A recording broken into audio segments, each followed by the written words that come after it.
Very good morning to all of you, very good afternoon to all of you. ठीक है। और हम लोगों ने लास्ट क्लास में शुरू किया था, जो गुड़गांव वाले बच्चे हैं उन लोगों के साथ में मैंने शुरू किया था ये चैप्टर इन्वेंट्री। और जो लोग नए हैं आज की क्लास में उनके लिए एक मैं थोड़ा सा ओवरव्यू इसका देता हूं, एक बार इसे बैकअप देता हूं इसका, और आप लोग ध्यान से सुनिएगा। ये चैप्टर जो इन्वेंट्री है ये बेस्ड है इन्वेंट्री वैल्यूएशन के ऊपर, यानी कि इन्वेंट्री वैल्यूएशन के अंदर हमारे पास में दो चीजों के तरीके से क्वेश्चन पूछे जाते हैं। मतलब इस चैप्टर को हम दो पार्ट्स में डिवाइड कर सकते हैं। एक तो स्टॉक टेकिंग, ठीक है जी, यानी कि इन्वेंट्री वैल्यूएशन, और दूसरा स्टॉक कीपिंग, यानी कि किस तरीके से मेथड ऑफ स्टॉक कीपिंग, किस तरीके से हम अपने स्टॉक को जो है वो होल्ड करते हैं, क्या क्या मेथड होते हैं उसको होल्ड करने के। तो मैंने इसका जो पहला पार्ट है शुरू किया था, और इसके अंदर हम लोगों ने, मैंने लास्ट क्लास में थोड़ा सा इसके बारे में बताया था और कुछ क्वेश्चन भी प्रैक्टिस कराए थे। कोई बात नहीं, जो बच्चे नए हैं वो लोग निराश ना हो, उन लोगों को आज दोबारा से एक ओवरव्यू मिल जाएगा और पुराने लोगों की भी थोड़ी सी जो है वो प्रैक्टिस हो जाएगी, रिवीजन हो जाएगी। तो स्टॉक वैल्यूएशन के अंदर काम कैसे होगा ये हमारे को देखना है। बच्चों हेडिंग डालिएगा, valuation of stock, valuation of stock. देखिएगा, मैंने बताया था और मैं बता रहा हूं आप लोगों को कि मान लीजिए आपने आपने एक एक नहीं 26/3/2020 को आपका स्टॉक जो था वो था 4 लाख रुपए, 4 लाख रुपए, ठीक है जी। और आपके पास में 31 मार्च 2020 का डाटा नहीं है। आपका जो स्टॉक है वो क्या है, मिसिंग है। 31 मार्च 2020 का स्टॉक आपका मिसिंग है, ठीक है। तो आप इसकी वैल्यूएशन कैसे करेंगे इस दौरान जो आपके पास में घटनाएं घटित हुई हैं, या फिर जो भी काम हुए हैं इस डेट से इस डेट तक, वो एडजस्टमेंट्स आपके पास में गिवन है, ठीक है। तो आप इस चीज को ध्यान दीजिएगा कि इस टाइम ड्यूरेशन के अंदर हुआ क्या क्या, क्या क्या हुआ। सबसे पहले तो हमारी क्या हुई सर, सेल्स हुई। हमारी सेल्स हुई 2 लाख रुपए की।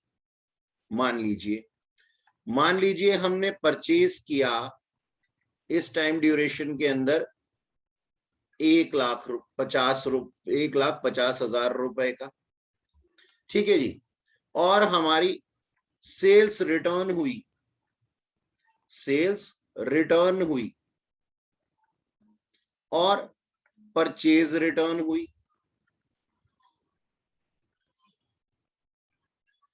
कितने की, यहां पे 10,000 की, और ये परचेज रिटर्न जो हुई वो हुई 20,000 रुपए की, ठीक है। ओके, अच्छा। अब इस टाइम ड्यूरेशन के अंदर मैंने क्या किया था, मैंने कुछ स्टॉक सेल किया था, मैंने कुछ स्टॉक सेल किया था, और जो कि सेल्स ही था, सेल के अंदर ही इंक्लूड था, तो मैं इसको वहीं पे लिख देता हूं। ध्यान से सुनिएगा मेरी बात में, मेरी बात को। चलिए फिर इसके अंदर इंक्लूड नहीं करता हूं, मैं अलग से ही पॉइंट बना देता हूं, क्योंकि वो ज्यादा बेटर रहेगा, वरना फिर उसके इफेक्ट में आप इसका इफेक्ट हो जाएंगे। तो मैं क्या कहता हूं, मान लीजिए मैंने कुछ सेल्स किया था, sales on approval basis, sales on approval basis मैंने कुछ किया था, ठीक है। वो किया था मैंने 1 लाख रुपए का, 1 लाख रुपए का। और इसका जो टाइम ड्यूरेशन था ना, इसका जो टाइम था, टाइम ड्यूरेशन वो था 15 डेज, ठीक है।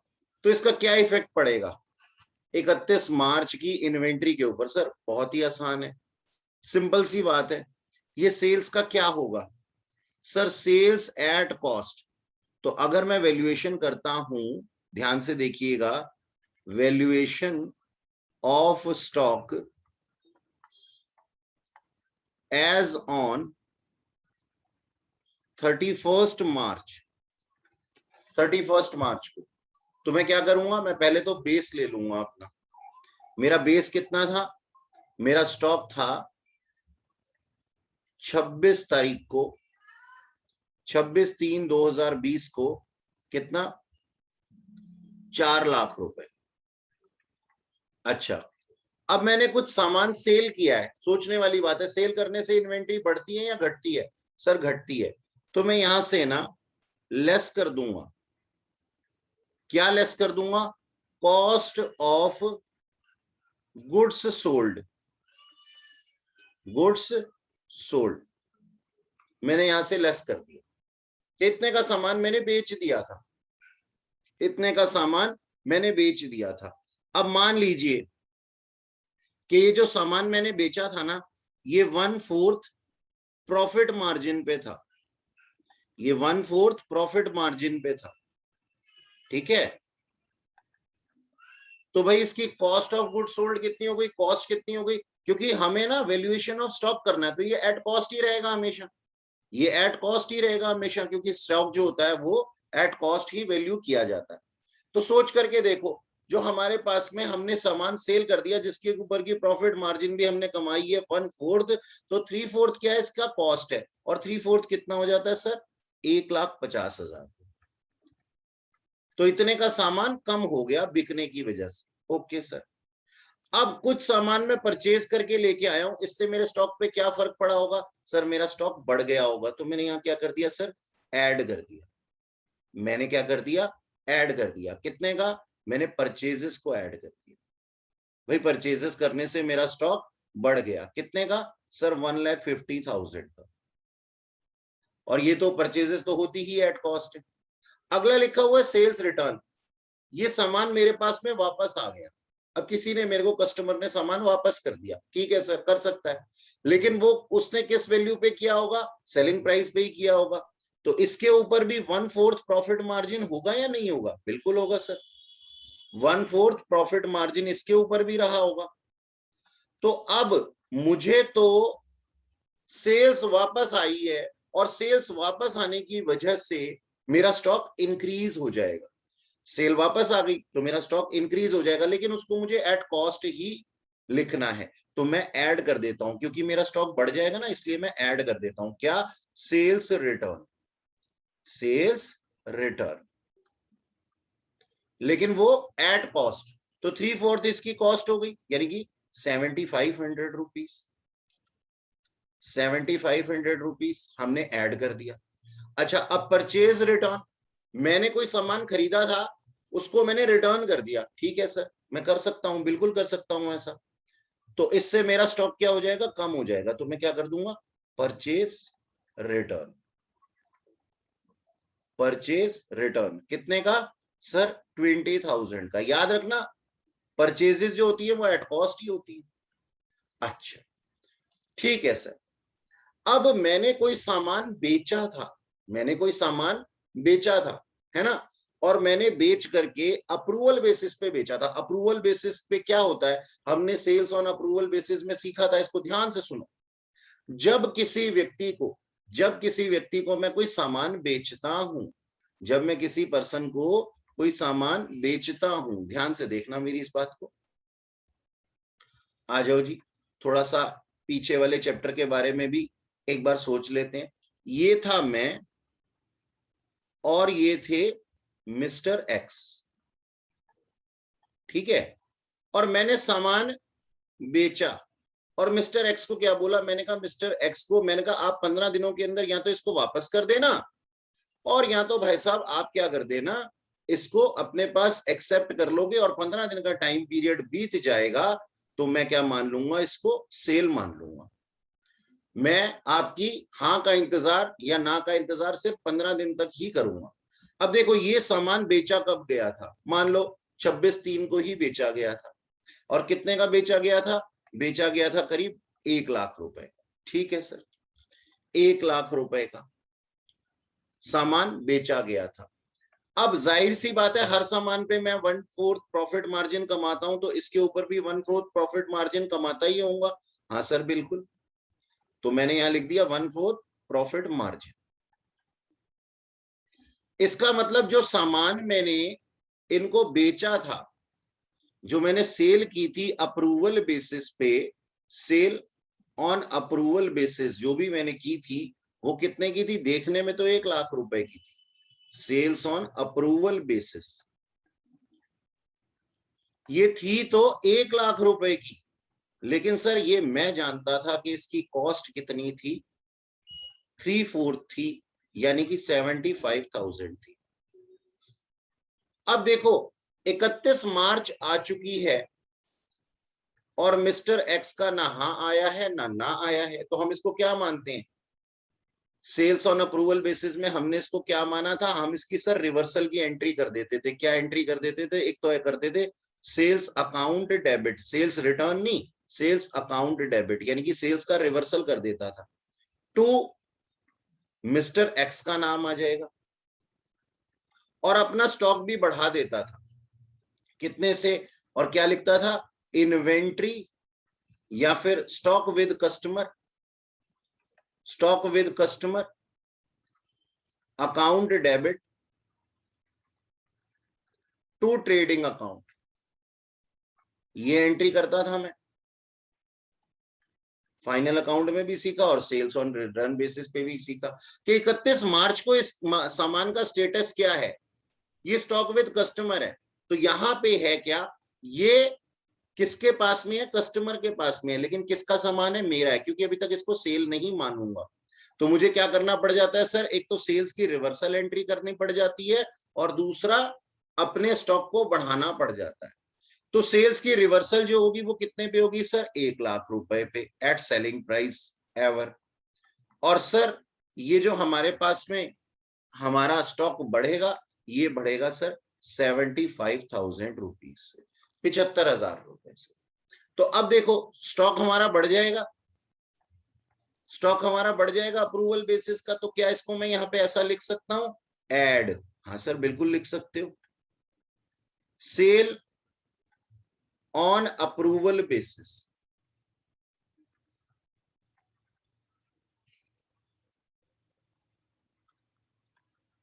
Sales on approval basis. ठीक है जी। तो मैं क्या कहता हूं, अच्छा आप इसको ना 26 नहीं 27 तारीख मान कि हमने ये सेल कब किया था? 27/3 को किया था और 26/3 का स्टॉक हमारे पास में गिवन। ठीक है, आप ये मानना है इसमें। तो सेल्स ऑन अप्रूवल बेसिस हमने भेजा था लेकिन अभी तक एक्सेप्ट नहीं हुआ, उसकी कॉस्ट लिखनी है हमने। उसका क्या लिखना है हमने? सर कॉस्ट लिखनी है। गलती से सेल्स प्राइस मत लिख देना, क्योंकि हम इन्वेंट्री की वैल्यूएशन कर रहे हैं। हम क्या कर रहे हैं? इन्वेंट्री की वैल्यूएशन कर रहे हैं, इसलिए। ठीक, ओके, तो ये चीजें ध्यान में रखनी। अच्छा, अब सोचो, अब सोचो एक और पॉइंट जरा ध्यान से। अगर आप मेरे पूरे एग्जाम्पल को समझेंगे ना, पूरे एग्जाम्पल को समझेंगे तो आपको बहुत फायदा होने वाला है, बहुत फायदा होने वाला है। इस पॉइंट को, इस एग्जाम्पल को मैं आगे बढ़ाता जाऊं। अब देखो अगला पॉइंट, एक और पॉइंट लिख दिया मैंने यहाँ पे। क्या लिख दिया मैंने? मैंने ये लिख दिया कि इसके अंदर मैंने एक एबनॉर्मल सेल्स की, एबनॉर्मल सेल्स की। कितने रुपए की मैंने की सर? मान लीजिए 2 लाख रुपए की। इस टाइम पीरियड के अंदर एबनॉर्मल सेल की मैंने 2 लाख रुपए की। ठीक है सर, कोई बात नहीं। अच्छा, ये एबनॉर्मल सेल्स कैसे थी? एबनॉर्मल सेल्स ऐसे थी कि नॉर्मल तो मैं बेचता था 1/4 कमीशन के ऊपर, 1/4 प्रॉफिट मार्जिन के ऊपर, लेकिन मैंने इसको कितने पे बेच दिया? अब की बार उससे भी ज्यादा पे बेच दिया, उससे भी ज्यादा बेच दिया। तो मैं क्या कहता हूं? मैं ये कहता हूं कि मेरा नॉर्मल प्रॉफिट मार्जिन कितना था? नॉर्मल प्रॉफिट मार्जिन था मेरा 1/4, लेकिन इसके अंदर मेरा प्रॉफिट मार्जिन कितना है? 50% प्रॉफिट मार्जिन, 50% प्रॉफिट मार्जिन। ठीक है, अब सोचो इसके साथ में क्या करूं? सर करना क्या है? अब तक तो हम समझदार हो चुके हैं, हमें मालूम है कि जो सेल्स किया है, एबनॉर्मल सेल्स हमने किया है, उससे हमारी इन्वेंट्री कम हो जाती है। तो हम क्या कर देंगे सर? माइनस कर देंगे। देखो दोनों में कंफ्यूज मत हो जाना। सेल्स ऑन अप्रूवल बेसिस, सामान हमने उसको लिखा है stock with inventory with customer, इसलिए हमने उसको बढ़ा दिया। और यहाँ पे सेल्स, एबनॉर्मल सेल्स को मैं माइनस कर रहा हूं। एबनॉर्मल सेल्स माइनस होगी एट कॉस्ट, एबनॉर्मल सेल्स लिखी जाएगी एट कॉस्ट ही। तो मैंने इसको 50% प्रॉफिट मार्जिन पे बेच दिया, यानी कि इसकी कॉस्ट कितनी रही होगी सर? 1 लाख रुपया। 1 लाख का सामान था और 2 लाख रुपए में बेच दिया। तो मैंने क्या कर दिया, इसको माइनस कर दिया यहां से, क्योंकि इतने का सामान मेरा बिक गया, उसकी भी कॉस्ट लिखी मैं। अच्छा ठीक है सर, थोड़ा सा और बढ़ाएं इसको। हाँ सर, मजा आ रहा है, आगे बढ़ाते हैं। हमने यहाँ पे लिख दिया, हमने यहाँ पे लिख दिया सर कि मैंने एक एबनॉर्मल सेल्स की। हाँ जी बिट्टू जी पूछिए प्लीज। सर ये आपने एबनॉर्मल सेल कर रखा है, इसमें 75 नहीं आएगा सर? क्योंकि 1/4 और भी तो प्रॉफिट मार्जिन ऐड होगा। नहीं सर, मैंने देखो टोटली बताया आपको, यहाँ पे 1/4 वो वाला नहीं, यहाँ पे मैंने आपको टोटल बताया है कि भाई कितना परसेंट प्रॉफिट मार्जिन मैंने इस पे कमाया है। तो सिर्फ प्रॉफिट मार्जिन ही माइनस कर दूंगा तो एट कॉस्ट आ जाएगा ना भाई। ये मैंने लिखा है एबनॉर्मल सेल्स। एबनॉर्मल सेल्स क्या था? पहले मैं 1/4 पे बेचता था, अब मैंने हाफ पे बेचा है, तो हाफ ही तो माइनस करूंगा। यानी कि मैंने इन टोटलिटी आपको हाफ बताया, मैंने ये नहीं बोला। मैंने अगर यहाँ पे ये लिखा होता ना कि 1/4 के आगे 50% और पे बेचा है, तो आप उसको माइनस माइनस करते। लेकिन यहाँ पे मैंने क्या लिखा है? इन टोटलिटी मैंने इसको प्रॉफिट मार्जिन पे बेचा है, इन टोटलिटी। ठीक है, तो इसके अंदर वो इंक्लूडेड है, इसलिए मैंने इसको एट कॉस्ट पे लाने के लिए ये 1 लाख रुपीज लिखा है। मेरी बात समझ में आई बिट्टू बेटा आपको? Yes sir, yes sir. ठीक है बच्चे, ओके। अच्छा अब देखो ध्यान से, अब फिर ध्यान से देखो। अब मान लो कोई मेरी एबनॉर्मल सेल्स है, ये मेरी एबनॉर्मल सेल्स कितने की है? ये मेरी एबनॉर्मल सेल्स है सर 1 लाख रुपए की, और मैं जनरली तो इसको बेचता था 1/4 प्रॉफिट मार्जिन पे। 1/4 कितना होता है? 25% होता है ना? तो मैं क्या कहता हूं, इसको मैंने बेचा है 20% प्रॉफिट मार्जिन पे। ओहो, इसका मतलब क्या हुआ सर कि नॉर्मल जितना मैं कमाता था उससे मैंने कम कमाया इस पे। ये मत कहना कि लॉस हो गया, कमाया तो है, ठीक है ना? तो अब मैं इसको क्या कर दूंगा, इतने का सामान मेरा और कम हो गया होगा, इतने का सामान मेरा और कम हो गया होगा, तो मैं लेस कर दूंगा। ये अमाउंट में ले लेता हूं 10,000 रुपए, ठीक है? इसको 10,000 कर लेते हैं, पता लगे ऊपर का बेस ही जो 4 लाख है वही खत्म हो गया। ठीक है, तो ये 10,000 रुपए 20% प्रॉफिट मार्जिन पे बेचा है मैंने इसको। ठीक है सर, 20% माइनस कर दो, कितना हो जाएगा? 2,000 हो जाएगा। मैं कैलकुलेशन करने के लिए भी इजी इजी इसीलिए ले रहा हूं ताकि आपका फटाफट से आंसर आ जाए, क्योंकि हमें यहाँ पे आंसर कॉम्प्लिकेटेड नहीं बनाना, हमें चीजें सीखनी है कि पॉइंट्स पे इसका असर क्या होता है वैल्यूएशन ऑफ इन्वेंट्री पे। तो अब नॉर्मल सेल्स थी 20% प्रॉफिट मार्जिन पे, ठीक है सर। तो अब मैंने यहाँ पे फिर से लिखा abnormal loss, abnormal cells, abnormal cells, और कितना सर? इसको भी एट कॉस्ट लिखूंगा। हाँ सर बिल्कुल एट कॉस्ट लिखूंगा। अच्छा जी, अब सोच करके देखो, 2,000 रुपए फिर माइनस कर दो यहां से, कितने का सामान माइनस होगा सर? 8,000 रुपए का। 8,000 रुपए और डिडक्ट कर दिए मैंने, ठीक है जी, ओके। अब मैंने, मेरे पास में कोई सामान पड़ा हुआ है, मेरे पास में कोई कंसाइनमेंट पड़ा हुआ है,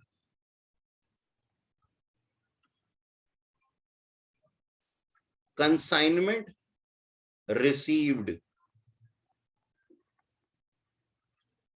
और ये अनसोल्ड है। कंसाइनमेंट चैप्टर पढ़ा है ना हमने, उसके अंदर क्या था? किसी दूसरे का सामान हमने रिसीव किया हो, कितने का सर? मान लो 5,000 रुपए का। तो क्या ये हमारा सामान है? सोच करके देखो, क्या ये हमारा सामान है? नहीं सर, ये तो दूसरे का सामान है, हमने रिसीव किया था और इसको हमने बेचना है। तो इसको मैं क्या कर दूं? अनसोल्ड स्टॉक का, अनसोल्ड कंसाइनमेंट जो मैंने रिसीव किया हुआ है, इसको मैं माइनस कर देता हूं। क्यों? क्योंकि ये हमारा सामान नहीं है, तो किसी और का है, पराया है ये। ठीक है जी, तो मैं यहाँ पे क्या माइनस कर देता हूं? Consignment receive.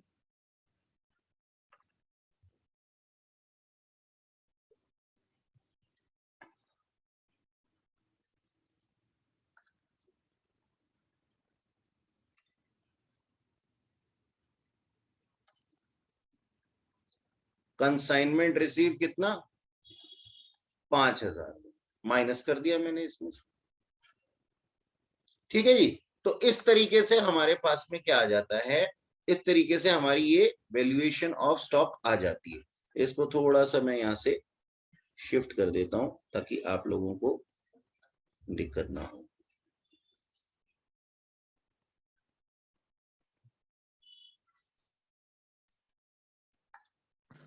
सर एक सेकेंड बेटा, एक सेकेंड। आदित्य बोल रहे हैं ना, मैं अभी 1 मिनट में आपके पास आता हूं, जरा मैं इसको ठीक कर लूं। हाँ जी, ये पूरा का पूरा हमारा एग्जाम्पल लिखा हुआ है, आप देख सकते हैं। हाँ आदित्य बोलो। कंसाइनमेंट रिसीव्ड वाला पॉइंट क्या हुआ? कंसाइनमेंट ना मैंने किसी से रिसीव किया हुआ था। आपने मेरे साथ चैप्टर कंसाइनमेंट किया पहले, ये बताओ। हाँ जी हाँ जी। हाँ, अब देखो एक बात बताओ, मैं हूं एक पर्सन और आप मेरे कंसाइनर है, मैं कंसाइनी हूं। मैंने कहीं से ना आपसे मैंने कंसाइनमेंट रिसीव कर लिया था।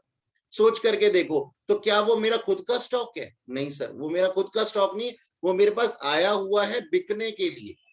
यानी कि मैंने उसका सिर्फ सेल क्या नाम है करना है, वो मेरा खुद का स्टॉक नहीं है। तो मैंने अपने स्टॉक का वैल्यूएशन करना है। बाहर वाले का किसी का स्टॉक मेरे पास पड़ा होगा तो उसको भगा दूंगा, मैंने माइनस कर दिया, इसलिए मैं माइनस कर दिया। ओके सर, समझ गया, थैंक यू। ना ऐसे ही किसी और के पास हमारा सामान पड़ा हुआ होगा। अब देखो, किसी और के पास हमारा सामान पड़ा हुआ था ना, good sale on approval basis, उसके ऊपर उसका अधिकार नहीं था।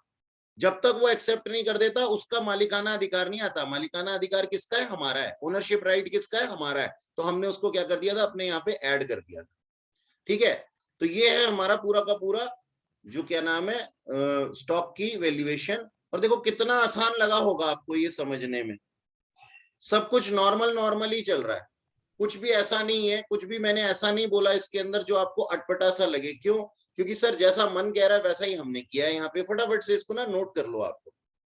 ये फाइनल अमाउंट जो है हमारा जो भी आ जाएगा XYZ, इसको हम लिख सकते हैं। ठीक है जी, इसको नोट कर लो फटाफट से। देखिएगा हमारे पास ये फुल फॉर्मेट है। फुल फॉर्मेट का मतलब है कि ये चीजें हमारे पास में ट्रांजैक्शन जो है हमारी होगी अगर हम इस तरीके से काम कर रहे हैं। तो मैंने यहाँ क्या लिखा हुआ है? Value of inventory as on prior date to 31 March, यानी कि 24 मार्च को हमने डेट मान लिया था अपने एग्जाम्पल के अंदर। अब 24 मार्च का जो हमारे पास में इन्वेंट्री था उसके अंदर ये चीजें हम इंक्लूड करेंगे या फिर लेस करेंगे। सबसे पहले हम लेस कर देंगे किसको? हम लेस कर देंगे कॉस्ट ऑफ गुड्स सोल्ड को या फिर परचेज गुड्स को, परचेज रिटर्न्स को, सॉरी परचेज रिटर्न को। इनको हमने क्या कर देना सर? माइनस कर देना। बशर्ते कि आपने पहले परचेज रिटर्न को आपने यहां से लेस करना है, परचेज रिटर्न को आपने यहां से लेस करना है, बशर्ते आपने पूरी की पूरी परचेज का पार्ट उसको बना लिया हो। ठीक है, तो हम क्या करेंगे?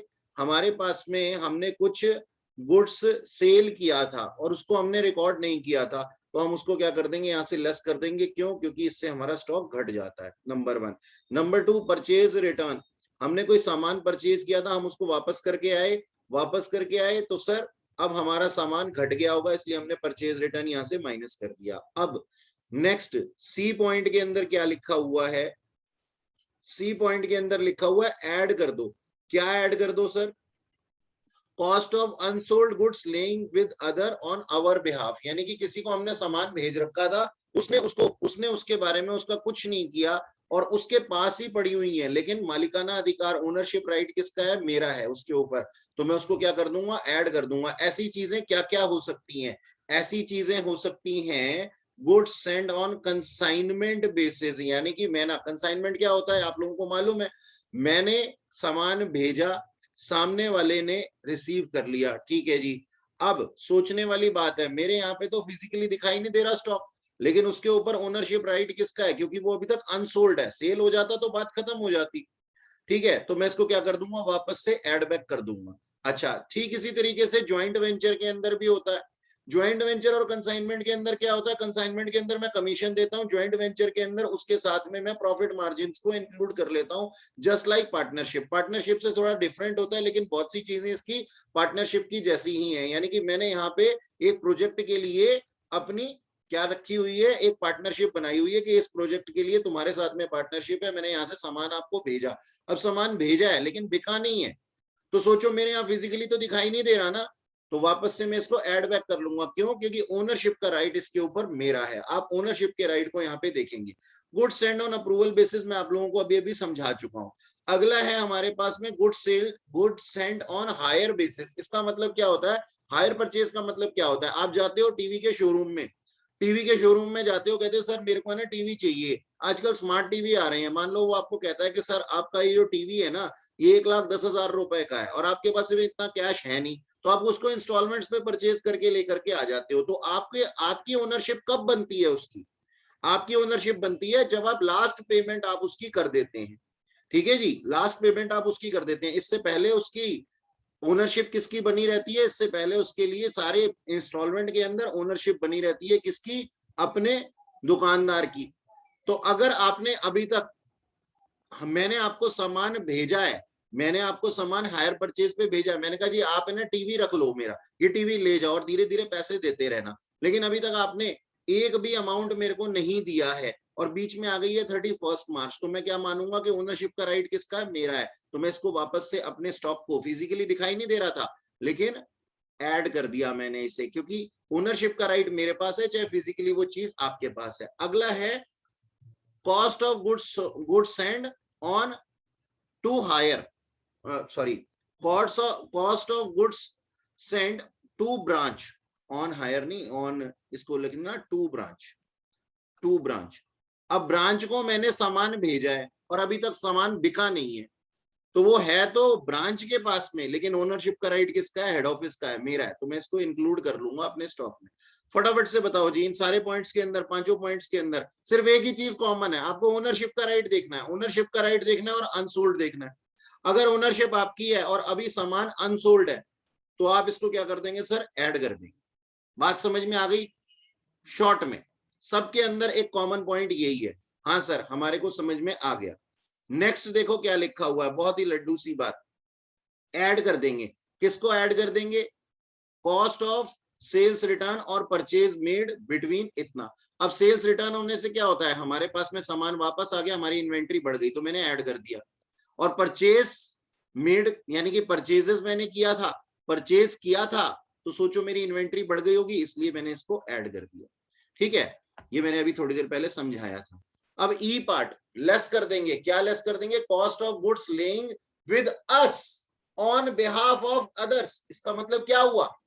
इसका मतलब ये हुआ सर, किसी और का सामान हमारे सामान में मिला हुआ दिखाई दे रहा था, फिजिकली वहां पे मिला हुआ दिखाई दे रहा था, या फिर हमारी बुक्स के अंदर रिकॉर्डेड था, या फिर कुछ भी ऐसी बात थी, तो हम उसको क्या करेंगे? निकालेंगे, यहां से निकालेंगे। ये हमारा नहीं है, ये हमारा नहीं है। अब ऐसा स्टॉक कितने तरीके का हो सकता है? सोचो, cost of goods received on consignment basis, consignment पे किसी ने हमें सामान भेजा हो, किसी ने हमें सामान भेजा हो ज्वाइंट वेंचर के अंदर, किसी ने हमें सामान भेजा हो अप्रूवल बेसिस के अंदर, किसी ने हमें सामान भेजा हो हायर परचेज बेसिस के अंदर।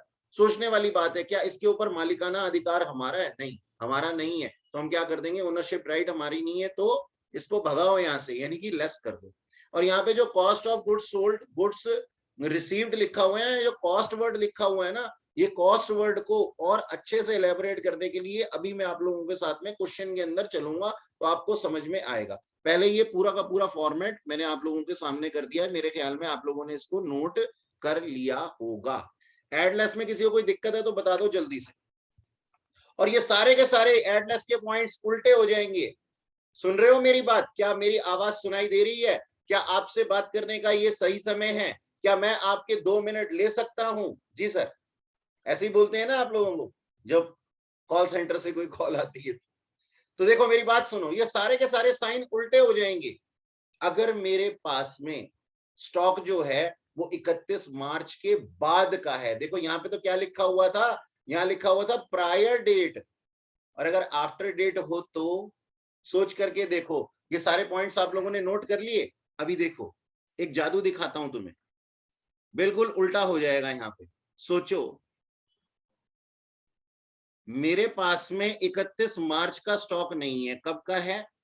26 मार्च का है, लास्ट मेरे पास में 26 मार्च का है, ठीक है। अच्छा 26 मार्च को भी हटा दो, चलो मान लो मेरे पास में है 6/4 का, 6 अप्रैल का। भाई हुआ यूं कुछ ऐसी हरकत हुई, कैसी हरकत हुई सर? हरकत कुछ ऐसी हुई कि ना मेरे पास में ना ऑडिट आया और मुझे 31 मार्च को अपना ऑडिट करवाना होता है। तो मेरा जो अकाउंटेंट था ना वो पूरे दिन ना ऑडिटर्स के साथ, चार्टर्ड अकाउंटेंट्स के साथ ही लगा रहा, और 6 तारीख तक इसने कोई एंट्री की ही नहीं। इसको एंट्री कब करनी चाहिए थी? 31 मार्च को करनी चाहिए थी, लेकिन 6 अप्रैल तक ऑडिट खत्म हुआ। वैसे तो 31 मार्च तक ही खत्म हो जाता, लेकिन इतने से इतने टाइम पीरियड तक ये किसी काम में बिजी था, इसने कोई रिकॉर्डिंग ही नहीं की। अब सोचने वाली बात है कि ये यहां से पीछे जाना चाहता है ना, तो इस टाइम ड्यूरेशन के अंदर जितनी इसने सेल्स की है उसको वापस बुला लो, और जितनी इसने परचेज की है उसको वापस भेज दो। यानी कि जो आया उसको वापस भेज दो और जो भेजा था उसको वापस बुला लो। तो सोचो, साइन उल्टे हो जाएंगे ना। इसी तरीके से सेल्स रिटर्न के साथ में क्या होगा? तो मैं क्या बोलूंगा, यहाँ पे सेल्स लेस होने की बजाय ऐड हो जाएगी, और परचेज जो पहले ऐड होती थी अब लेस हो जाएगी। सिमिलरली हमारे पास में सेल्स रिटर्न है और परचेज रिटर्न है। सेल्स रिटर्न से हुआ क्या होगा? सेल्स रिटर्न से हुआ होगा हमारे पास में हमारे पास कोई सामान वापस आ गया, तो उसका अपोजिट साइन हम कर देंगे। यहाँ पे प्लस हो रहा है ना, इधर ये माइनस हो जाएगा। सेल्स रिटर्न माइनस और परचेज रिटर्न प्लस। ठीक है जी, मतलब सारे साइन उल्टे हो जाएंगे, क्योंकि हमारे पास में अब इन्वेंट्री आफ्टर डेट की है, प्रायर डेट की नहीं है। और बस वो जो सामने लिखा हुआ है consignment basis, joint venture basis, approval basis, hire purchase basis, उनके भी सबके साइन उल्टे हो जाएंगे। ठीक है, खैर उसको हम बाद में देखेंगे, इस चीज को हम बाद में देखेंगे। ये तो थोड़ा सा एक्साइटमेंट में मैंने आप लोगों को बता दिया। ठीक है, अभी तो हमें इनके क्वेश्चन करने हैं। ये फॉर्मेट आप लोगों ने नोट कर लिया होगा। ठीक है, अब आ जाओ, चलो फटाफट से ये क्वेश्चन देखते हैं। क्वेश्चन नंबर 14 में क्या लिखा हुआ है देखिए आप। और मेरा मन कहता है कि मैं आप लोगों से करवाऊं एक बारी आप, मेरा मन है कि आप लोग गलत करो, थोड़ा सा इसको टाइम देता हूं मैं आप लोगों को करने का, और सिर्फ ऐड लेस करना। ठीक है, कि ये क्या ऐड होगा क्या लेस होगा अपने मन से पूछना। ठीक है, फिर मैं आप लोगों को करवाता हूं। ठीक है, जल्दी से करो, इस क्वेश्चन को करो, सेल्फ करो, और फिर मैं करवाता हूं। हाँ जी सर, देखिएगा 14th क्वेश्चन जो मैंने भी आपको दिया था करने के लिए। सबसे पहले तो नीचे देखिएगा, लिखा हुआ है हमारे पास में goods sold by trader at 25% on cost. तो जो भी कॉस्ट दिया हुआ होता है उसको हम 100% ले लेते हैं। जो भी बेस दिया हुआ होता है ना, ये हमारा बेस है 100%।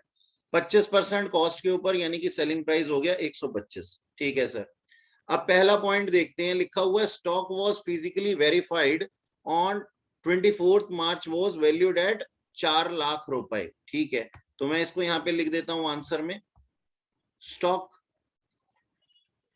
As on 24th of March 4 lakh रुपए। अब पॉइंट्स पढ़ते हैं और लिखते जाते हैं। Purchases of 2 lakh out of which 20% goods were return. अब देखो मेरी बात सुनो ध्यान से, परचेज भी हुई थी 26 के बाद में, और उसमें से जो रिटर्न हुआ है वो भी 26 के बाद ही हुआ है। तो हम क्या करें सर, हम 80% ले लेते हैं। हम क्या कहते हैं, 80% of purchase are actual purchases, therefore net purchases क्या है सर? नेट परचेजेस जो है वो है 80%। ठीक है, तो 2 लाख रुपए का 80% हम ले लेंगे एज अ परचेजेस, और इसको क्या कर देंगे, ऐड कर देंगे, क्योंकि इससे हमारा स्टॉक बढ़ जाता है। तो मैं ऐड कर देता हूं यहां पे परचेजेस 2 लाख रुपए का 80%, ये आ गया मेरे ख्याल में 1,60,000। ठीक है सर, आगे चलते हैं। बी पार्ट में क्या लिखा हुआ है? Sales of goods units rupees, sales of goods units rupees 2 lakh, out of which 20% of goods were returned by customer. हमने सेल किया था 2 लाख रुपए का, 20% जो था वो कस्टमर ने रिटर्न कर दिया, ठीक है कोई बात नहीं। तो यहाँ पे नेट सेल्स कितने की आ जाएगी सर? 80%, 80% ऑफ 2 लाख। अब सोचने वाली बात है, इसके अंदर हमारे पास में प्रॉफिट मार्जिन इंक्लूड है, तो हम क्या कर देंगे, इसको लेस कर देंगे और क्या लिखेंगे यहां पे? Cost of goods sold. सबसे पहले तो 2 लाख रुपए का 80% निकाल देंगे, क्योंकि जो हमने सेल्स किया था उसमें से 20% तो रिटर्न आ गया है ना कस्टमर से। भाई यहाँ तो आप एक काम करो, पहले 2 लाख रुपए की सेल्स दिखाओ, फिर सेल्स रिटर्न दिखाओ, या फिर नेट सेल्स निकाल लो 2 लाख रुपए का, तो उसमें सेल्स रिटर्न ऑलरेडी एडजस्ट कर दिया हमने। तो 80% ऑफ 2 लाख निकाल लिया हमने, ठीक है। पहले तो ये आ गई हमारी 80% ऑफ 2 लाख, तो ये मैंने लिखा 80% ऑफ 2 लाख, ये आ गया 1,60,000। अब एक बात बताओ, क्या 1,60,000 कॉस्ट ऑफ गुड्स सोल्ड है? नहीं सर, ये तो सेल्स है। तो हम क्या कहते हैं, सेल्स का परसेंटेज कितना है? 125% है। देखो ये निकाला था हमने सबसे नीचे, 125% है। तो अगर ये 125% है तो 100% कितना होगा? बताओ जी, कितना आएगा? कैलकुलेट करके बताओ। कितना कितना? 1,28,000। 1,28,000 को यहां से भगा देंगे, माइनस कर देंगे, क्योंकि इतने का सामान बिक चुका है। चलो जी आगे देखते हैं। नेक्स्ट पॉइंट में क्या लिखा हुआ है? Sales of defective unit 1,80,000 at 10% less than normal selling price. बात समझ में आई? भाई साहब हमारा नॉर्मल सेलिंग प्राइस कितना था? नॉर्मल सेलिंग प्राइस था हमारा 125%, ये दिख रहा है? हाँ सर 125%। उसमें से माइनस कर दो, सेलिंग प्राइस में से माइनस कर दिया मैंने 10%, 10% ऑफ 125, तो वो आ गया 12.5। यानी कि अब हमारा सेलिंग प्राइस कितना है? 112.5%, 112.5%। हमने सेल्स किया है 1,80,000 रुपए का, और ये कितने परसेंट पे है? 112.5% पे है, 112.5% पे है। If 1,80,000 is 112.5%, then what would be 100%? That will be the cost, that is 1,60,000। ठीक है, तो इसको हम क्या कर देंगे? अब ये क्या हुआ था हमारे पास में? सेल हुआ था। सेल होने से हमारा जो है वो सामान कम हो जाता है, तो मैं इसको क्या कर देता हूं सर? लेस कर देता हूं, और यहां क्या लिख देता हूं? Cost of abnormal. अब ये एबनॉर्मल है ना, एबनॉर्मल सेल्स। ये कैसे हुआ है सर? नॉर्मल सेलिंग प्राइस था,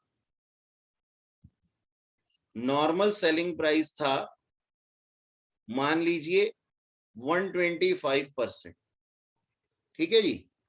उसमें से माइनस कर दिया हमने 10%, तो 12.5 माइनस करने के बाद में ये आ गया 112.5%।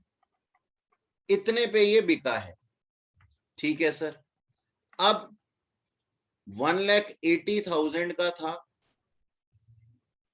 अगर ये अपने आप में 112.5% है तो 100% यानी कि कॉस्ट होगा 128, यही था ना शायद, कितना बताया था मेरे को? 1,60,000। अच्छा सॉरी सर, वो पुराने वाले का बताया हुआ था, ठीक है 1,60,000। तो इतने का स्टॉक हमारा सेल होने से, चाहे एबनॉर्मली सेल हुआ है लेकिन सेल तो हुआ है ना, स्टॉक कम हो जाएगा हमारा। ठीक है जी आगे चलते हैं। On 21st March, goods of sales value 2 lakh were sent on sale or goods on return basis, approval basis पे। और इसका टाइम पीरियड कितना था सर? 2 वीक्स था। Okay sir. अब सोचो 21 मार्च को जो हमने सामान भेजा है, क्या उसके 2 वीक खत्म हो गए होंगे 31 मार्च तक? नहीं सर, अभी नहीं हुए, अभी तो टाइम बाकी होगा, क्योंकि सिर्फ 10 दिन ही होते हैं। He returned 20% of the goods and approved 80% of the remaining on 31st March. ठीक है, रिमेनिंग 80% को उसने क्या कर लिया? अप्रूव्ड कर लिया। तो 31 मार्च तक उसका जवाब आ गया, उसने 20% को रिटर्न कर दिया।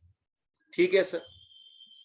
अब एक बात बताओ कि मैंने ये सामान भेजा था 21 मार्च को, मानते हो ना? हाँ सर मानते हैं कि आपने इसको 21 मार्च को भेजा, और मेरे पास में जो स्टॉक है, जब मैंने जैसे ही मैं इसको भेजता हूं तो मैं इसको अपनी स्टॉक को, मैं इसको अपनी सेल्स कंसीडर कर लेता हूं, और मेरे पास में 26 मार्च या 24 मार्च का जो है स्टॉक दिया हुआ है, 24 मार्च का 4 लाख दिया हुआ है, यानी कि ये वाली एडजस्टमेंट 21 मार्च की 24 मार्च से पहले की है, तो ऑलरेडी इसके अंदर स्टॉक की एडजस्टमेंट हो चुकी होगी। मानते हो? हाँ मानते हैं सर। कितने की सर? 2 लाख रुपए से। तो 2 लाख रुपए की हमने क्या, जैसे ही हमने अप्रूवल बेसिस पे भेजा, इसको क्रेडिट सेल्स मान लिया, हम सेल्स मान लिया। अब 31 मार्च को उसका रिप्लाई आया है कि 20% मुझे मंजूर नहीं है। अब मेरा आप लोगों से सवाल है कि सिर्फ 20% की रिकॉर्डिंग करूंगा या फिर टोटल की रिकॉर्डिंग करूंगा? मतलब 20 + 80 दोनों को एडजस्टमेंट में लेकर के आऊं, या फिर सिर्फ 20% को लेके आऊं, या फिर सिर्फ 80% को लेकर के आऊं, या फिर किसी को भी ना लेकर के आऊं? बोलो। एमसीक्यू डाल दिया। 20%। सर सिर्फ 20% को लेंगे। चैट में देखो क्या आंसर दिया बच्चों ने, ओनली 20, ओनली 20। देखो मेरे समझदार प्यारे बच्चे, देखो मैं एक बार फिर बताता हूं, जिनको मेरी बात समझ में नहीं आई होगी ना, 21 मार्च को मैंने किसी को सामान भेजा, भेजा नॉट बेचा, सामान भेजा, लेकिन उसको नोट क्या कर लिया? लाइक बेचा, यानी कि मैंने उसको क्रेडिट सेल्स मान लिया अपनी, ये तो बिक ही जाएगा। अब जब 31 मार्च को रिमेनिंग 80% जो स्टॉक है, 80% जो स्टॉक है वो क्या हो गया? वो कंसीडर हो गया सेल। तो अगर दोबारा से एंट्री बना दूंगा तो डबल एंट्री बन जाएगी ना। तो पहले एक बार सेल की एंट्री बना चुका हूं और दोबारा सेल्स नहीं बनाऊंगा, एक्सेप्टेंस पे दोबारा सेल्स नहीं बनाऊंगा। हाँ, जो रिजेक्शन आया है ना, उसको यहाँ पे क्या कर दूंगा? उसको रिजेक्शन को मैं एडजस्ट करूंगा, और रिजेक्शन होने से क्या होगा? सर मेरा स्टॉक बढ़ जाएगा। तो मैं क्या कर दूं? ऐड कर देता हूं, ऐड कर देता हूं cost of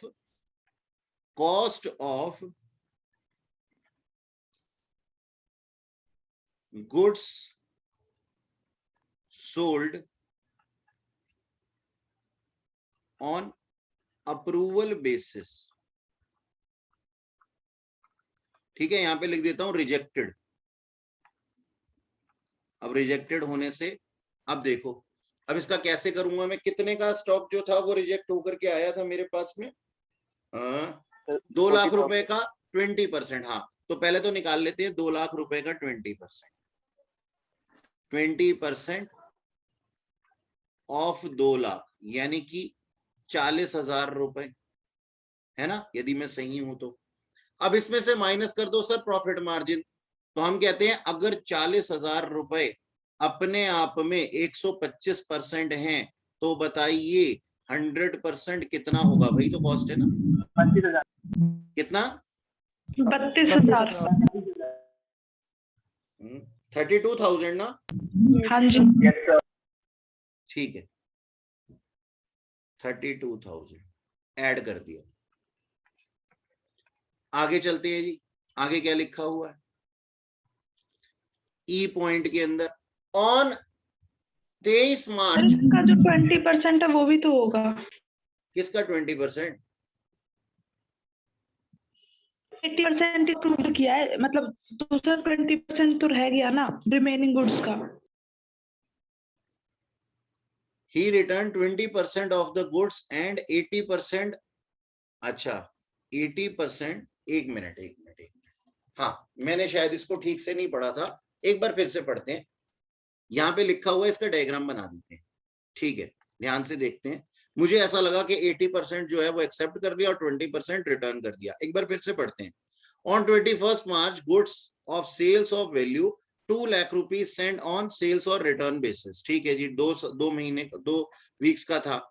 he return 20% of the goods, 20% उसने रिटर्न कर दिया, यानी कि 2 लाख रुपए का 20% तो उसने रिटर्न कर लिया, जिसके कि हमने उसको एंट्री बना दी। And approved 80% of return goods. ठीक है जी, अब रिमेनिंग कितना था? 80%, और वो था 1,60,000 रुपए का सामान। रिमेनिंग गुड्स का 80% जो था इसने अप्रूव्ड कर दिया, इसकी नो एंट्री, क्योंकि ऑलरेडी हम इसको सेल्स के अंदर जो है इंक्लूड कर चुके थे। अब जो रिमेनिंग यहाँ पे 20% बच गया है, इसके बारे में ना उसने हाँ बोली है ना उसने ना बोली है। इसलिए बारे में ना उसने हाँ बोली है और ना बोली है, और हमारा 31 मार्च आ चुका है। तो मैं क्या करता हूं, 1,60,000 रुपए का पहले तो निकाल लेता हूं 20%, और ये आ जाता है कितना? 32,000। ठीक है ना? अच्छा, जब उसने हाँ बोली है ना बोली है, तो इसका मतलब क्या है? सामान कस्टमर के पास में पड़ा हुआ है लेकिन हमारी ओनरशिप में। ठीक, तो अब इस रिमेनिंग 32,000 का हमें फैसला करना है। तो रिमेनिंग 32,000 का हमारे को क्या करना है? कैलकुलेशन करना है। ठीक, मेरे ख्याल में आप लोगों ने इसको नोट कर लिया होगा सारे को, अगर नहीं किया तो करें, जल्दी से करें, क्योंकि मेरे पास में स्पेस नहीं, मेरे पास में स्पेस नहीं है नीचे। जल्दी से नोट कर लो फटाफट से, वरना मैं इसको छोटा कर दूंगा।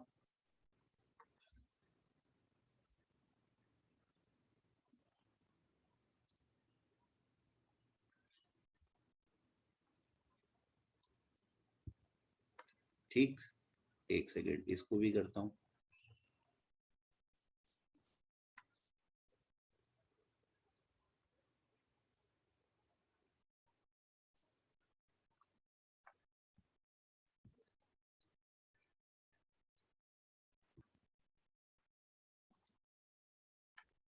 नहीं, वो वहां नहीं जाएगा, Ctrl+Z ही करना पड़ेगा।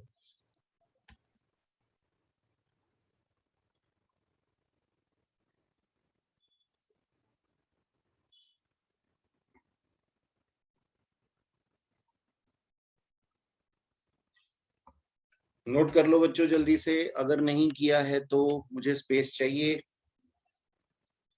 हटा दूं इसको? Yes sir. चलो, इसको मैं यहां से हटा देता हूं। नेक्स्ट पॉइंट के बारे में अब बात कर रहे हैं। तो नेक्स्ट पॉइंट के बारे में क्या होना है वाला? ये 32,000 की गुड्स, ये हमारी क्या है? ये हमारी सेल्स है। ठीक है, लेकिन क्रेडिट सेल्स माना था, अभी तक ना हाँ आया ना आया, तो 31 मार्च को हमें क्या करना पड़ेगा? इसको स्टॉक के अंदर इंक्लूड करना पड़ेगा वापस से। तो इसको ऐड कर दूंगा, ऐड कर दूंगा। ठीक, और यहां लिखूंगा cost of goods sold on approval basis. ठीक है, अब 1,60,000 की रिमेनिंग गुड्स थी, इसका 20% ना हाँ है ना है अभी तक, तो 32,000 रुपए का सामान है। और ये अपने कितने परसेंट पे है? 125% पे है। तो बताओ 100% कितना होगा? कितना आया ये? 25,600। 25,600 रुपए। इससे अमाउंट ऐड हो जाएगा। अच्छा, नेक्स्ट पॉइंट में क्या दिया हुआ है? On 23rd March goods costing 2 lakh rupees were received on sale और consignment basis.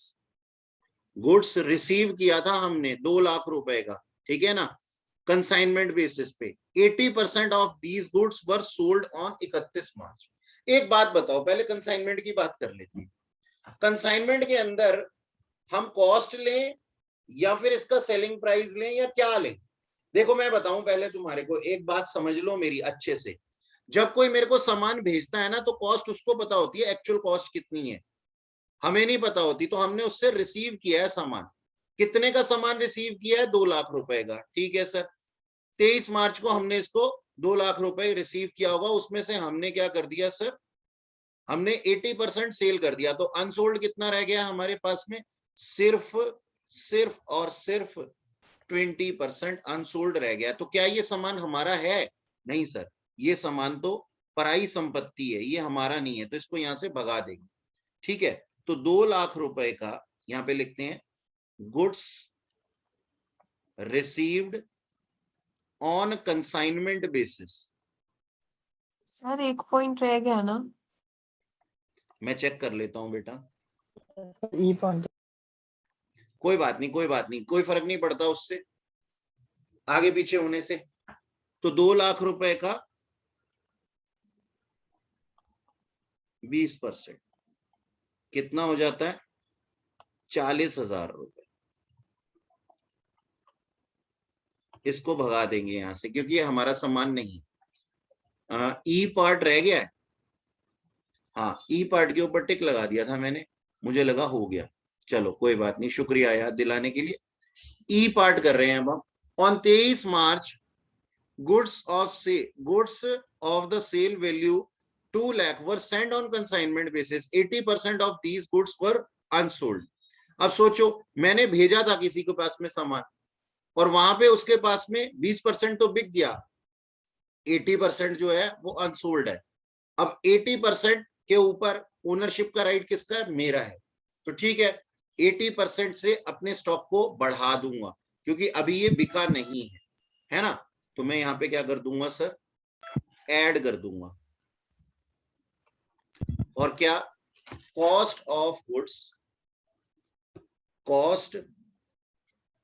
Goods Saint on consignment. ठीक,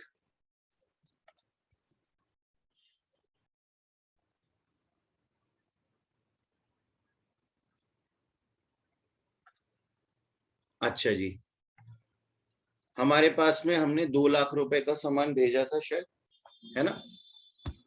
2 लाख रुपए का सामान भेजा था और उसमें से 80% जो था वो से 80% बिका नहीं था, ऐसा ही था ना कुछ? अभी चेक करिए। 80% बेच दिया था और 20% अनसोल्ड था। ठीक है, तो हमारे पास में 2 लाख का पहले तो 20% निकाल लेंगे, ये आ जाएगा 40,000 रुपीज, और हमने इसको एट प्रॉफिट मार्जिन ही भेजा होगा। तो 40,000 अगर अपने आप में 125% है तो बताओ 100% कितना होगा? 32,000। कितना? 32,000। 32,000। इसको ऐड कर दूंगा क्योंकि इसके ऊपर किसका अधिकार है? मेरा अधिकार है। ठीक, ओके। अब सर हाँ जी, जो सेल हुआ है वो भी तो मेरी ओनरशिप का सेल हुआ है ना, तो वो मैं कंसिडर नहीं करूंगी?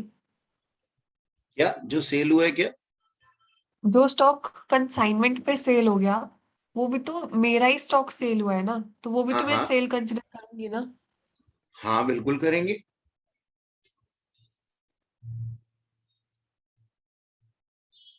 बोलो, आगे बोलो, क्या कहना चाहती हो? तो सर जो 80% स्टॉक कंसाइनमेंट पे सेल हुआ है वो भी तो हम लोग लेस करेंगे। पर सर डेट तो उस पे अलग है ना। एक सेकेंड, दूसरा बच्चा नहीं बोलेगा। जिया बोल रही है नहीं है? Yes sir. एक बारी फिर से सोच ले बेटा, मैं तेरे को चांस दे रहा हूं कि तू कह क्या रही है। एक बारी चांस दे रहा हूं मैं तेरे को। हाँ, मैंने मान लिया कि वो हमारी सेल्स है, लेकिन क्या उसका हमारी इन्वेंट्री के ऊपर फर्क पड़ेगा? जरा सोच के बोल। पड़ेगा, ठीक है। क्यों नहीं? अगर पड़ेगा तो क्यों पड़ेगा, और नहीं पड़ेगा तो क्यों नहीं पड़ेगा, मेरे को बताओ। क्योंकि जब मैंने भेजे थे उसको तो मैं अपनी इन्वेंट्री में से कम कर चुकी थी। हाँ, पता है मैंने तेरे को टाइम क्यों दिया? क्योंकि मुझे मालूम है कि तेरे को इसका जवाब मालूम है, लेकिन तू जल्दबाजी में कर रही है। अरे जल्दी मत चलाओ भाई, जल्दी मत चलाओ। मुझे अगर ये होता है ना कि भाई तेरे को क्या नाम है, जवाब नहीं पता इसका, तो मैं तेरे को आंसर देता। जब हमने वो सामान भेजा था ना तो हमने उसको सेल्स कंसीडर कर लिया था। तो आज जो सिर्फ अनसोल्ड रह गया ना, उसी की एंट्री करेंगे, ठीक है। अब ये आप लोगों ने सबने नोट कर लिया? सर एक बार पॉइंट वापस बताना, ई point, F point. F point दोबारा से बता देता हूं बेटा। यहाँ लिखा हुआ है कि हमने है ना 2 लाख रुपए का सामान जो था वो रिसीव किया था और 80% उसमें से बेच दिया। ओके, ठीक है। तो अनसोल्ड कितना रह गया? 20% रह गया, ठीक है ना। तो क्या ये 20% सामान के ऊपर हमारे ओनरशिप के राइट हैं? पहले एक बात बताओ। नहीं सर, वो तो पराया माल है, बाहर से आया हुआ है, हमने रिसीव किया है ना कंसाइनमेंट बेसिस पे। Yes sir. तो ये हमारा स्टॉक नहीं है, तो इसको यहाँ से माइनस कर देंगे, हमें सिर्फ अपना स्टॉक लिखना। सर लेकिन ये जब हमने 24 मार्च को हमने किया होगा, यानी ये 2 लाख तो पूरे स्टार में इंक्लूड हुए होंगे ना? किसका किसका? सर जब हमने 23 मार्च को हमें मिले थे 2 लाख के कंसाइनमेंट पे, तो लेकिन जब हमने 24 को वैल्यू किया होगा तो सर ये 2 लाख स्टार में इंक्लूड ही तो हुए होंगे। वो तो कंसाइनमेंट का अलग से स्टॉक पड़ा हुआ होगा ना बेटा। जी sir.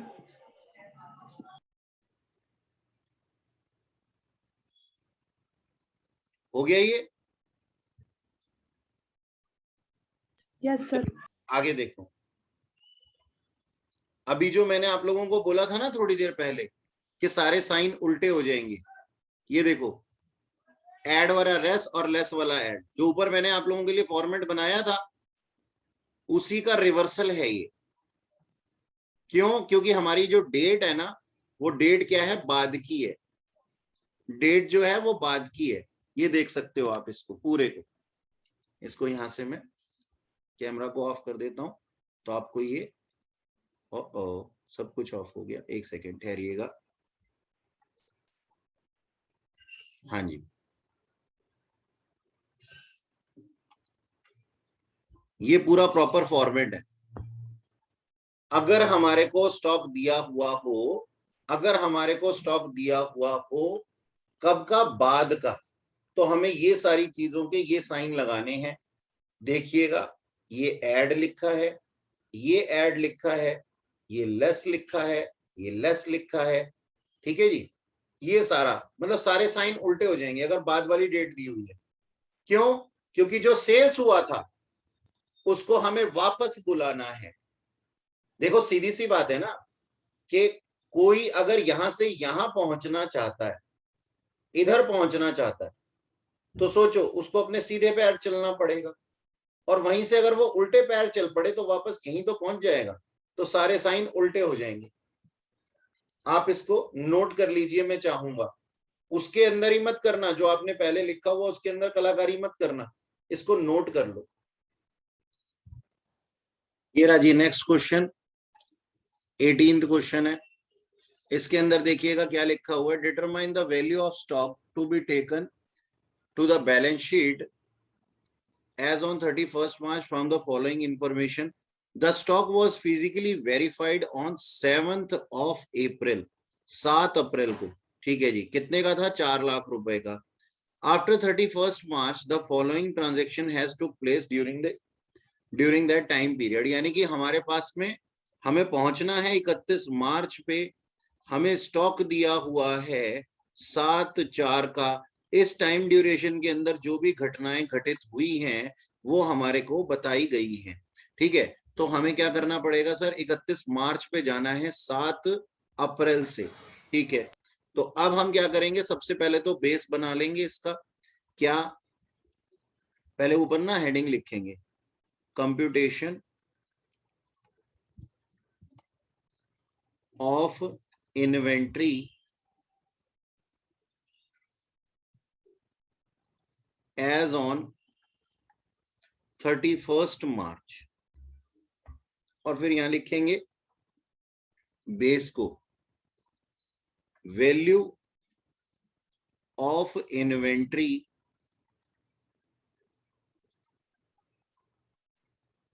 As on 7th of April, और वो कितनी थी सर? 4 लाख रुपए थी, ठीक है जी। अब यहां देखो क्या लिखा हुआ है, purchase of ₹2 lakh out of which 20% were return. हमने परचेज किया था एक टाइम ड्यूरेशन के अंदर, हमने क्या किया था सर, इसको परचेजेस की थी। अब परचेज करने से क्या होता है, नॉर्मली हमारा स्टॉक बढ़ जाता है, लेकिन यहाँ पे क्या है, बाद का स्टॉक दिया हुआ है, उसके अंदर परचेजेस इंक्लूडेड है। यानी कि एक सोच करके देखो, ध्यान से सुनना मेरी बात को मेरे बच्चों, ये 7/4 के अंदर इस टाइम पीरियड की, ये देखो, सुनो सुनो सुनो, कृपया सुने, कृपया ध्यान दें, आपकी ट्रेन चलने वाली है, ठीक है, तो इस ट्रेन में बैठ जाए। तो 7/4 को आपका स्टॉक दिया हुआ था 4 लाख रुपए, लेकिन हमें चाहिए 31 मार्च का। अब एक बात बताओ, 31 मार्च से 7 मार्च के अंदर जो परचेजेस हुई हैं, मान लो मैं इसको ईयर का नाम दे देता हूं, 31 मार्च 2020 और 7/4/2020, ठीक है ना। तो सोच करके देखो, ये 31 मार्च 2020 कौन सा वाला ईयर है, ये सर 1/4/2019 टू 31 मार्च 2020 वाला ईयर है, यानी कि ईयर है 1920। और 1 अप्रैल 2020 से शुरू हुआ टाइम पीरियड जो 31 मार्च 2021 में खत्म होगा, वो ईयर है कौन सा, 2021।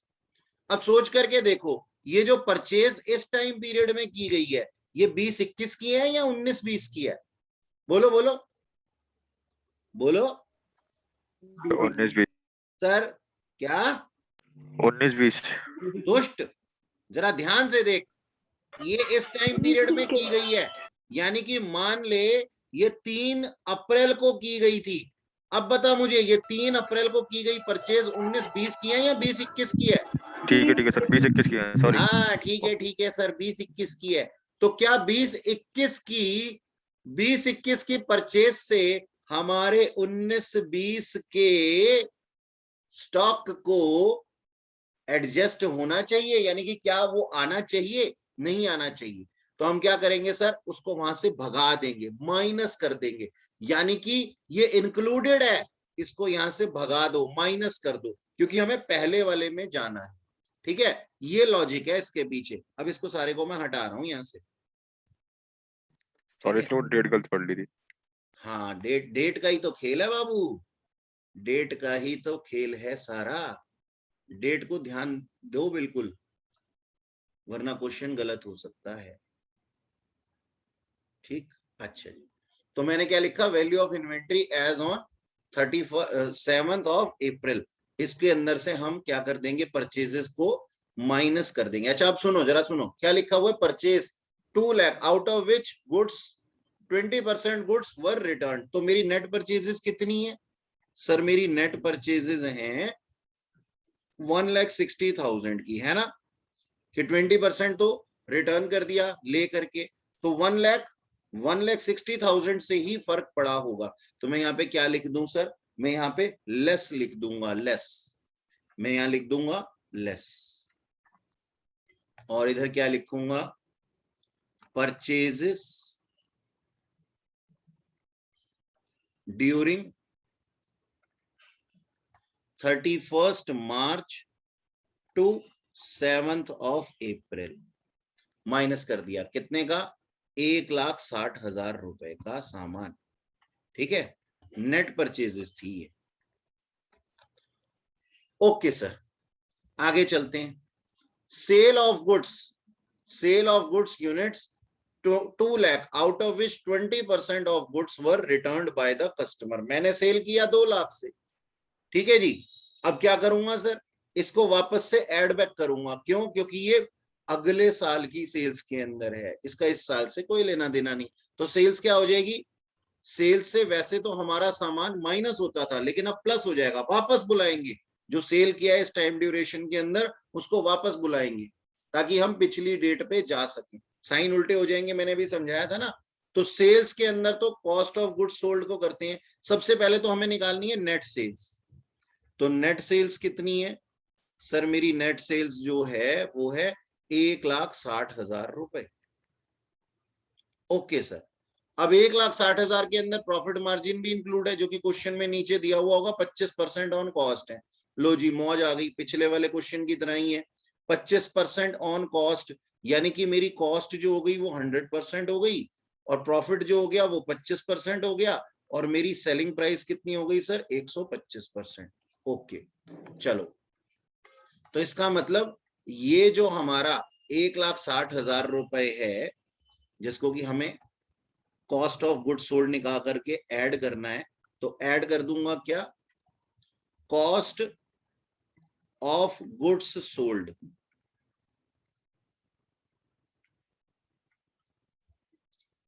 During 31 March two 7/4।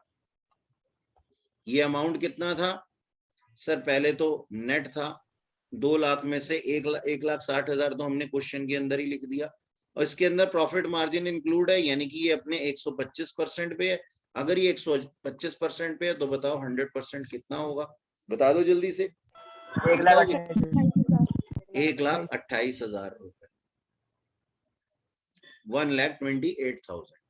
नेक्स्ट क्या लिखा हुआ है? Sales of defective limits ₹1,80,000 at 10% less than nominal selling price, normal selling price. अब इसको हमने पिछले क्वेश्चन के अंदर भी किया था, ये बिल्कुल वैसा ही जा रहा है अभी तक। तो इसका मतलब हमारा कॉस्ट था 100, प्रॉफिट था 25 और सेलिंग प्राइस था 125, हमने अभी निकाला था, है ना? तो अब सोचने वाली बात है कि ये सेलिंग प्राइस में से माइनस कर देंगे अब हम 10%, 10% ऑफ 125, तो ये आ गया 12.5। तो इसका मतलब ये कितने पे बिका है? 112.5 पे बिका है। ठीक है सर, ओके। तो हमारे पास में हम क्या कर देंगे? ऐड कर देंगे, क्योंकि सेल्स को ऐड ही करना। Cost of goods sold defective वाली, एबनॉर्मल वाली, ठीक है, वो वहां पे मैंने रेट निकाल लिया था और वो बिका कितने में है? 1,80,000 में बिका है। ठीक है जी, यानी कि 1,80,000 अपने आप में 112.5% है। तो बताओ 100% कितना होगा? बोलो जी। 1,60,000। कितना कितना? 1,60,000। 1,60,000 रुपीज। ओके, ये 1,60,000 हमने ऐड कर दिया। ठीक सर, आगे? अच्छा, आगे तो अब नीचे दिया हुआ होगा, ये दिए हुए कुछ पॉइंट्स। ठीक है, देखो क्या लिखा हुआ है। ऑन 1 अप्रैल, ऑन 1 अप्रैल लिखा हुआ है, on 1 April goods of the sales value 2 lakh were sent a sales return basis and, मतलब सेल्स ऑन अप्रूवल बेसिस। ठीक है जी, आगे चलते हैं। और इसका टाइम पीरियड था 2 वीक्स का। ठीक है, हमें कोई दिक्कत नहीं है।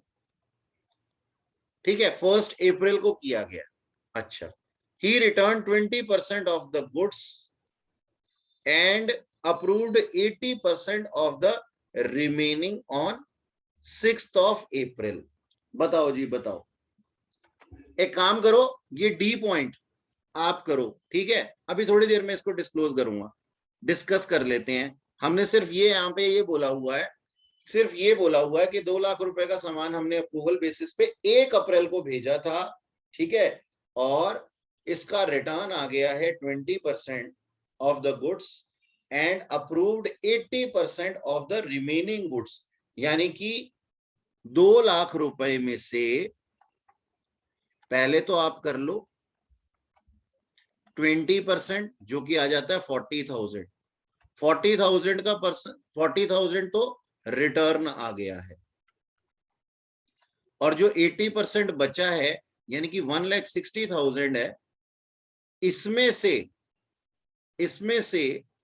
80,000 and approved 80% of remaining goods. 80% तो यस हो गई है, और सर फिर इसका 20% रिप्लाई ही नहीं, नो रिप्लाई।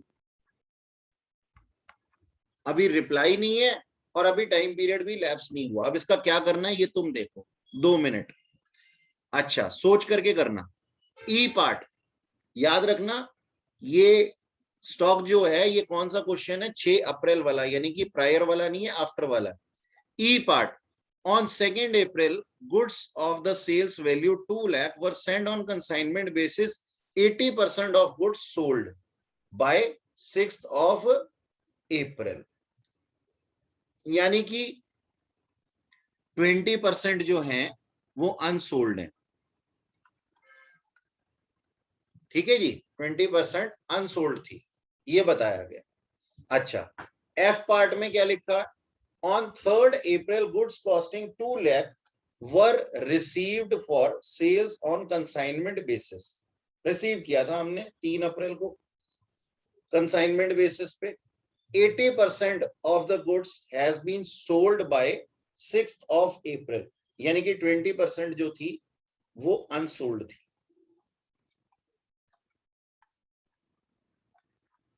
ठीक है, इस टाइम पीरियड के दौरान। अब इसका क्या करना है ये आप देखो, 2 मिनट का टाइम लो। ठीक है, देखो जी, डी पार्ट को कंसीडर करते हैं। पहले डी पार्ट को कंसीडर करते हैं। डी पार्ट के अंदर हमें लेना क्या है, पहले तो एक बात बताओ, 1 अप्रैल की सेल्स को क्या मैं 31 मार्च की सेल्स बोल सकता हूं? क्या ये दोनों इक्वल हैं? हाँ सर, बिल्कुल बोल सकता हूं, 1/4 और 31 मार्च। ठीक है, अच्छा ठीक है जी, ओके। तो सबसे पहले तो मुझे लेना क्या होगा, नेट सेल्स लेनी होगी। डी पॉइंट को करते हुए पहले तो मुझे क्या चाहिए सर, नेट सेल्स चाहिए। ठीक है, नेट सेल्स निकाल लेते हैं।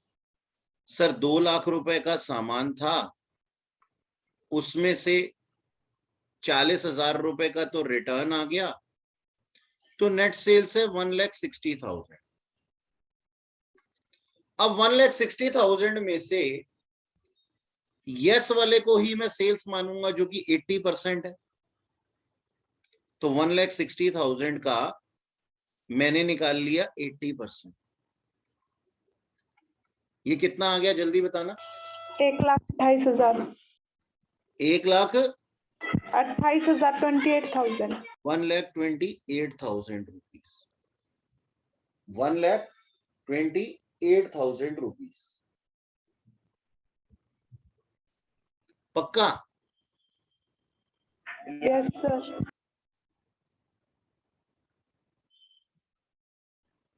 1,28,000 रुपए। अच्छा जी, अब क्या लिखा हुआ है हमारे पास में, 20% जो गुड्स थी, goods on 1st April goods of the sales value of ₹2 lakh were sales on return basis पे भेजा गया और 20% रिटर्न हो गया, हमने माइनस कर दिया, एंड 80% जो था वो अप्रूव्ड हो गया। अब ये 1,80,000 रुपए टोटल हमारे पास में क्या है, सेल्स है। टोटल हमारे पास में सेल्स है। ओके, अब इसको एट कॉस्ट देखना है हमने, कितने परसेंट पे था ये, 1,28,000 अपने 125% पे था। तो बताओ 100% कितना होगा? 1,24,000। 1,24,000। 1,02,400। 1,02,400 है ना, ये आ जाएगा हमारे पास। तो इसको ना एक अलग से बना लेना, इसका नाम लिखना computation of sales as on computation of cost of sales as on 31st March या फिर 1 अप्रैल। ठीक है जी, क्योंकि ये हमारे पास में डेट जो है ना वो 1 अप्रैल की दी हुई है, उसके बाद की दी हुई है, तो उससे ये इफेक्ट पड़ेगा। ठीक, इसको अलग से बना लेना अपना वर्किंग नोट को, और यहाँ पे लिखना डी पार्ट का, इधर हम लिखेंगे, क्या कर देंगे सर, ऐड कर देंगे। सेल्स को हमेशा ऐड करना, तो यहाँ पे हम लिखेंगे cost of goods sold approval वाला, क्योंकि हमने इसकी रिकॉर्डिंग पहले नहीं की थी। अच्छा जी, अब यहां पे लिख देते हैं वर्किंग नोट, बस कि ये हमारा जो जवाब आया है 1,02,400 रुपए, ये हमारे वर्किंग नोट से आया है। ओके जी।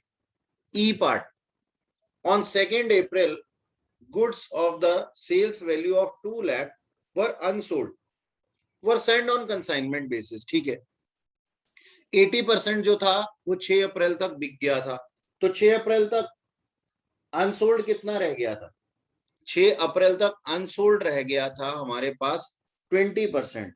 लेकिन अब बताओ मेरे पास में हमारे को करना क्या है, हमारे पास में कितना अमाउंट कितना आता है, ये हमने सेंड किया था कंसाइनमेंट बेसिस पे, 80% of these goods were sold. 6 अप्रैल तक हमारा बिक गया था, 6 अप्रैल तक हमारा बिक गया था, ठीक है ना। तो ये जो सेल हुआ था वो कितना हुआ था, जो सेल हुआ था वो कितना हुआ था सर, 80% हुआ था। तो 80% सोल्ड, इससे क्या हो जाएगा, हमारा स्टॉक जो है वो कम हो जाएगा, इससे जो हमारा स्टॉक है वो क्या हो जाएगा, कम हो जाएगा। क्यों, क्योंकि 2 अप्रैल की डेट दी हुई है,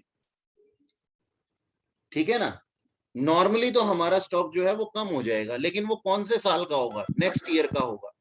तो इस साल का हमारे को चेक करने के लिए हमें क्या करना पड़ेगा, 80% इस टाइम ड्यूरेशन के अंदर कितना स्टॉक सेल हुआ है सर, इस टाइम ड्यूरेशन के अंदर सेल हुआ है 80% स्टॉक, तो हमें उसी के ऊपर कंसंट्रेट करना है, 80% स्टॉक। तो 80% स्टॉक, ई पार्ट हम लिखेंगे यहाँ पे,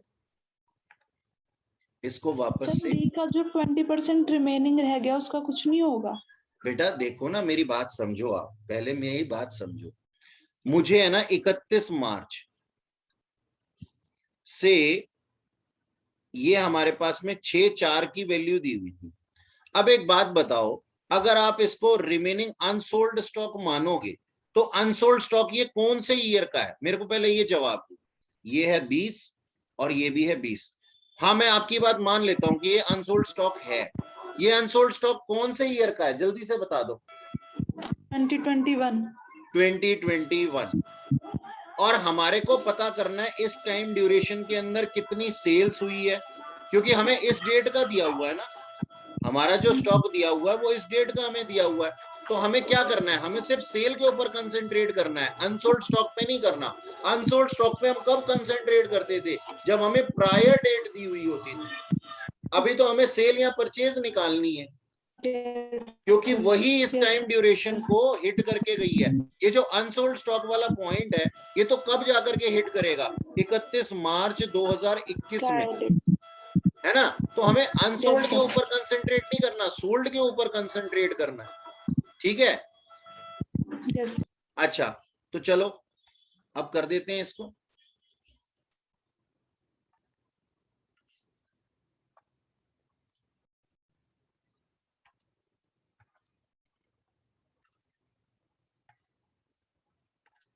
हम यहाँ क्या लिख देंगे, हमारे पास में कितना था, मैं तो पॉइंट ही भूल गया समझाने के चक्कर में।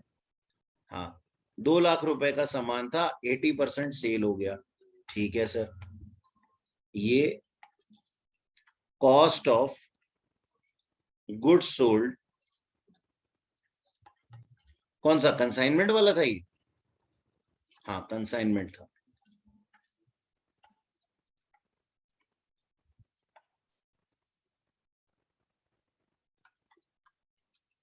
ठीक है, और 2 लाख रुपए का सामान भेजा था हमने, इसमें से 80% जो था वो सेल हुआ था, यानी कि 1,60,000।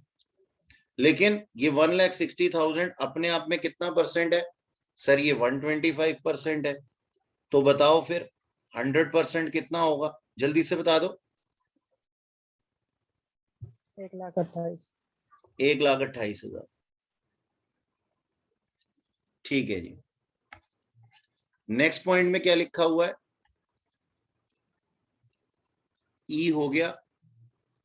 F part, on 3rd April goods costing 2 lakh rupees 2 lakh were received on sales on consignment basis. Receive किया है हमने, 80% जो है वो हमने सेल कर दिया। अब 80% हमने सेल कर दिया, ये ना रिसीव वाला केस है। अब ये कौन से वाला है? रिसीव वाला केस है।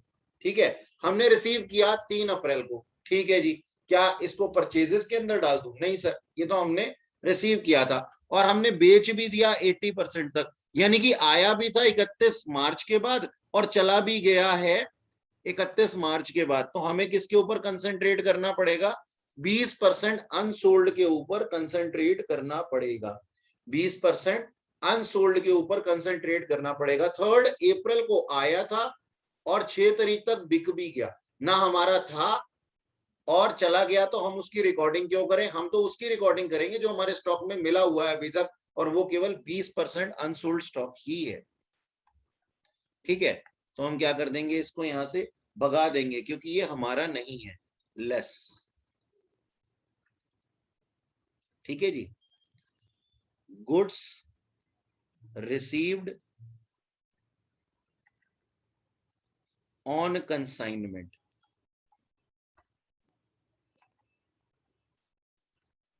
अनसोल्ड।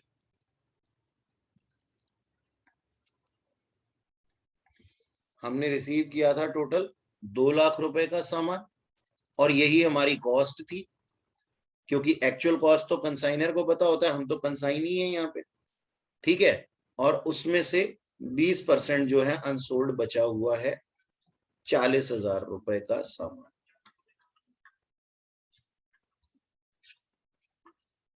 ठीक है जी, अब इसको टोटल कर लेना और तुम्हारा आंसर तुम्हारे सामने आ जाएगा। ये लिखा हुआ टोटल आंसर।